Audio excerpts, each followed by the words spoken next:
Meet our protagonist, Krona Evis. He joined the Central Authority shortly after he turned 18. Did a few missions for the Authority, bleeding some, however failing some, but never making any real meaningful progress. He would even raid small islands for their loot, and sometimes he would make some decent money.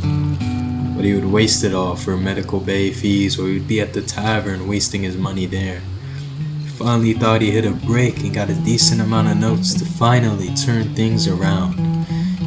He would sadly gamble it all on blackjack at the tavern, thinking he could double his earnings. At the end of it all, he was broke, sitting outside the tavern, cold, no money in his pockets, and eating some cake he bought from a local baker.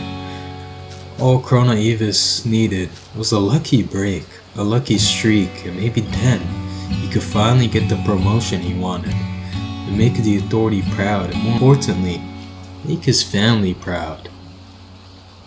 Will there ever be a good break for this man?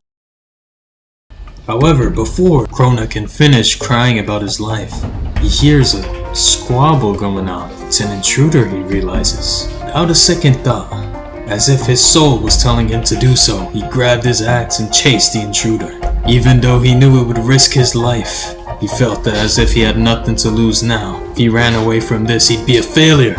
So he chased him down. There was another Authority member aiding him, and they were close on his tail.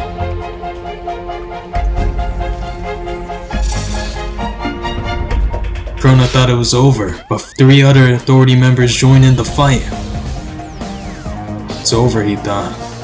There's no way this one man can defeat all of us. So they all jumped him. But it seemed that he gave up. The battle was over.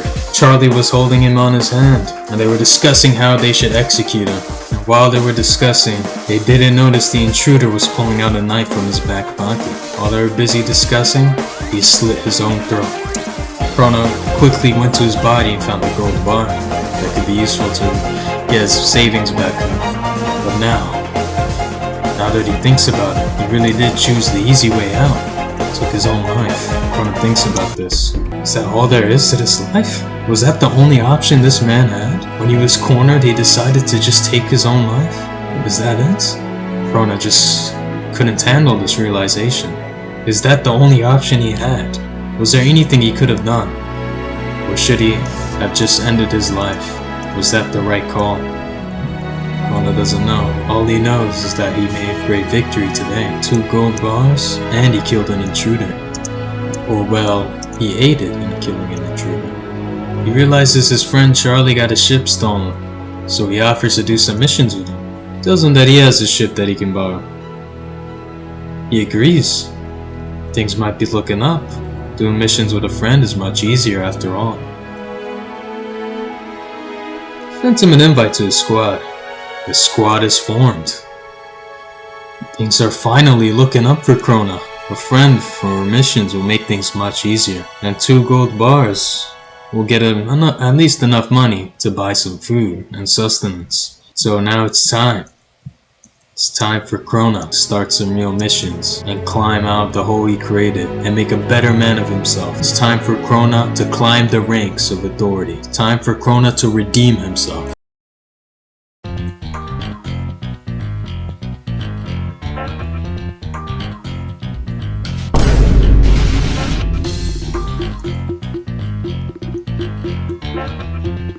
Oh my god, bro. Oh, hell no, man. What the fuck, man? Get your ass on, man.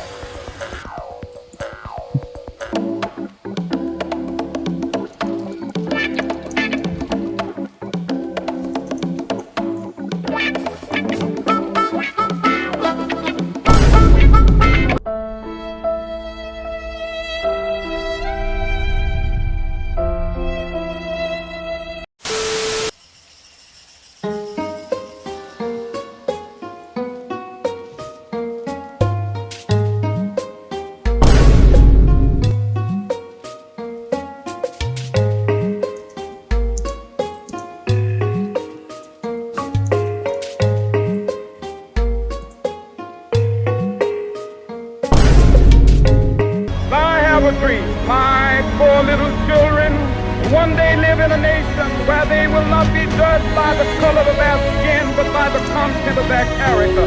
I have a dream.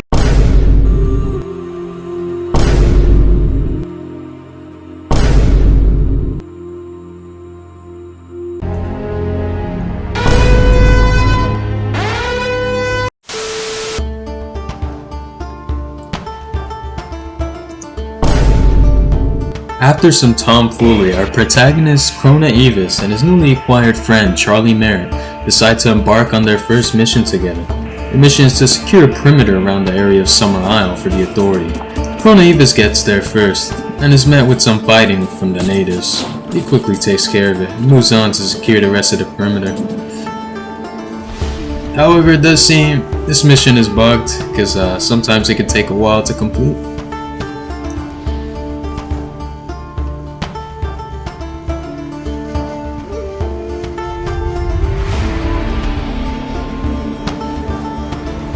"20 seconds left.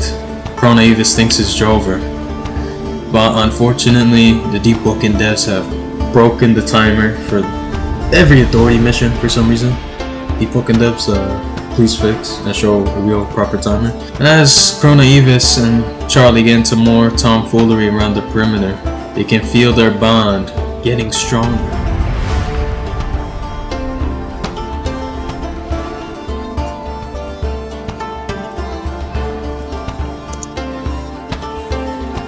After getting finished with the mission, Krona Evis goes back to turn in the quest. Feels so happy. He can feel it. He can feel his life changing, the course of his life. In that mission, he barely lost any armor or health. Most of the time, he'd barely make it out with the skin of his teeth, or he'd fail the mission altogether. He comes into Titus, and he gets a whole chest for himself. Promotion's around the corner, he thinks. This is great. Without a second thought, he goes on to accept his next quest. Another secure the perimeter around Summer Isle. Charlie Merritt and Krona Evis go on to do more and more quests together and climb the ranks. As Krona Evis and Charlie Merritt embark towards their mission, Krona can feel it, his potential going up. Trains and trains. And finally he realizes he broke his potential. His power has increased. This has never happened for Charlie. This has never happened for Krona. It's amazing. And here, Krona chooses the path he wishes to fulfill, choosing his cards wisely. And after finishing his cards of choice, Charlie and Krona embark on their missions. This is the story of how Krona became the strongest authority member in all of Loop.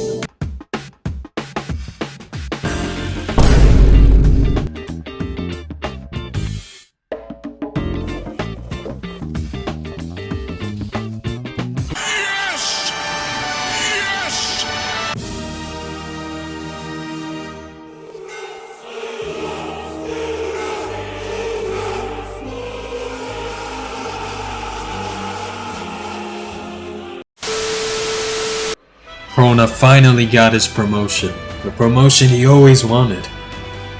Emotions are flowing through him, feels like crying almost, but before that he needs to decide what authority exclusive talents he should get. He's thinking he should choose armored plating, which gives him temporary health, but it also makes him slow, and being caught slow in the Lumen is a recipe for disaster. After much deliberation, Krona believes that sacrificing his speed for more health is a worthwhile compromise. After Cronus is happy with his promotion, he goes to accept a mission from Titus. However, he realizes this might be his hardest mission ever.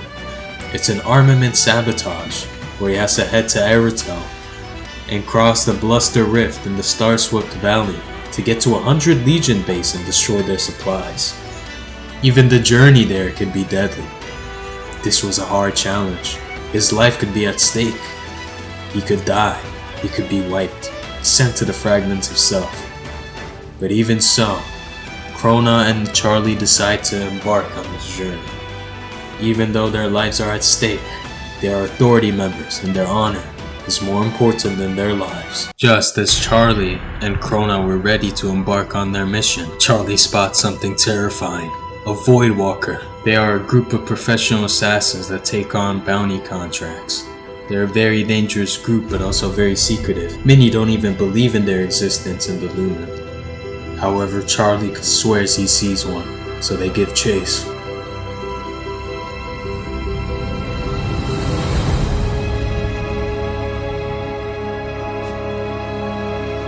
However, unfortunately, they lose the Voidwalker that took his victim, and they weren't able to save him. And this totally will not be foreshadowing, and this will not lead to any circumstances because we could not save this one dude because we lost the Voidwalker. Totally not. No foreshadowing. But it's not something they should dwell on, so Charlie and Krona decide to continue on their mission.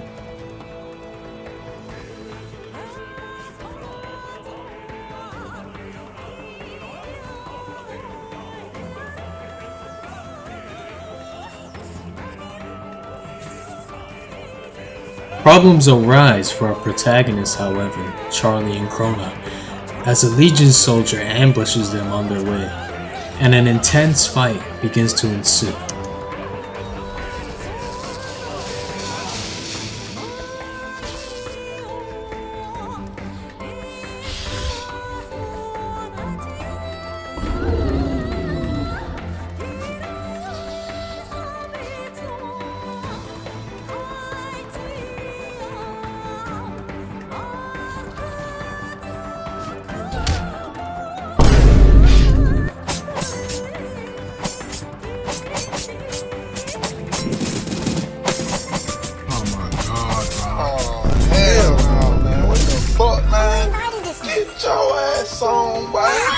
You get your goddamn ugly ass.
Krona, Evis, and Charlie barely make it out of there alive by the skin of their own teeth. However, they soon come to a scary realization. The fact that they might have to retreat back to base.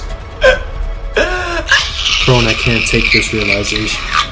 Hurts his own soul and hurts his pride. To go back to the authority base? A failure? How could he? He would rather take his own life, even though retreating is the logical option since they are running out of supplies and are barely hanging on to life.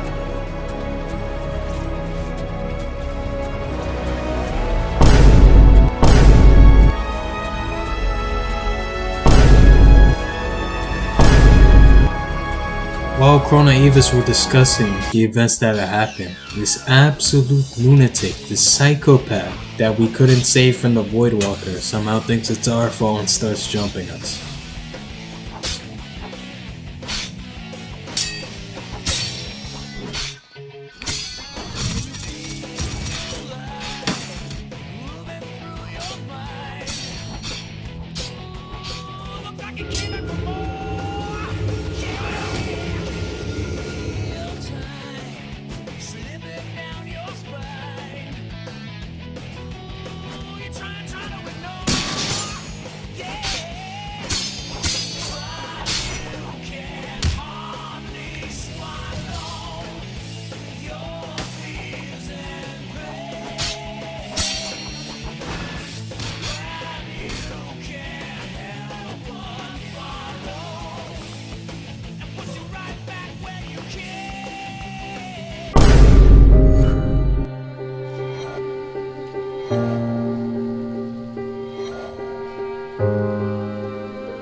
After dealing with that deranged man and after he retreated, Krona and Charlie start to discuss about what happened, and they actually start chatting with him, but there's no reasoning with this absolute deranged psychopath. I've genuinely never seen a cornball on Deepwoken like this before, so I don't know, man. After that, Krona and Charlie decide that it's best for them to head back to base.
Man, you know what? I'm tired of you! Tired of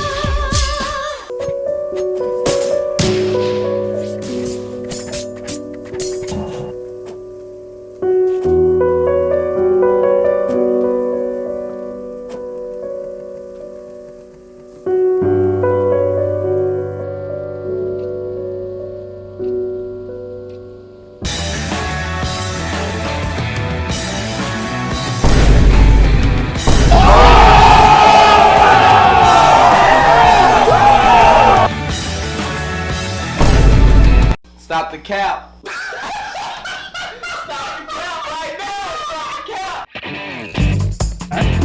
Well, I was actually coming out here to pick up a cupcake and then go back home.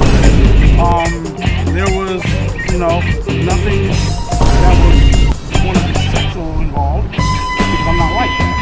After so much conflict with this psychopath, Charlie and Krona finally expose this EDP wannabe for trying to violate freshies fresh out of spawn in Deepwoken. And after that, they finally are able to mediate their problems and come to a mutual understanding. And finally, they're able to call a ceasefire. That's one more thing Charlie and Krona don't have to worry about anymore. After mediating their problems, Charlie proposes something preposterous. He proposes that they should go to Miner's Landing in order to buy some instruments. At first, Krona is baffled by this proposal, but since they weren't able to complete their mission and they have nothing else to do, he decides to accept his proposal and go with him to retrieve musical instruments from Miner's Landing. But before that, Krona needs to get dripped the hell out. This time, I hope I'm not too late to set my demons straight.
Wait a minute, something ain't right.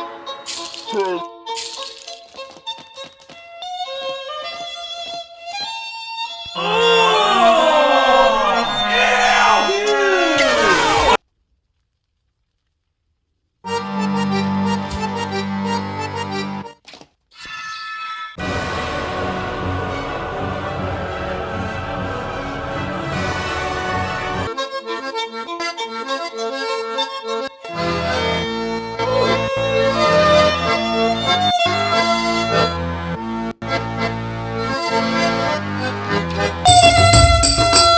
As Krona and Charlie are playing their music, Krona comes to a realization. He finds out the timer at the top, the timer that's supposed to track how long they have to complete the mission, has reset, giving them another full hour to complete it. This means they never actually failed their mission and they can still complete their mission to sabotage the 100th Legion. So Krona and Charlie make their way over there. Of course, not without some more tomfoolery.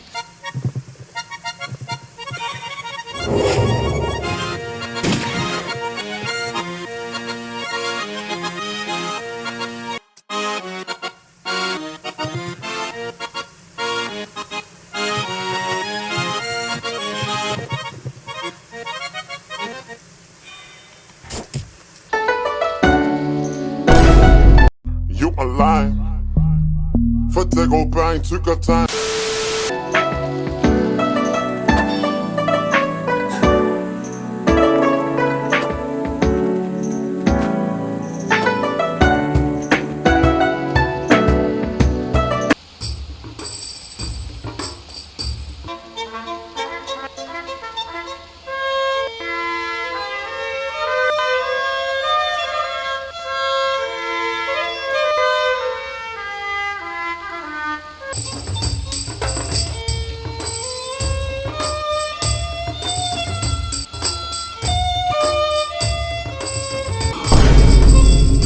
After some tomfoolery, Kronos and Charlie finally decide to go back on their mission and finish it.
Krona finally completed their hardest mission, and they felt so happy. They were just sitting around chilling. Everything was so peaceful, and nothing could ever go wrong in this situation, they thought.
Krona has finally did it.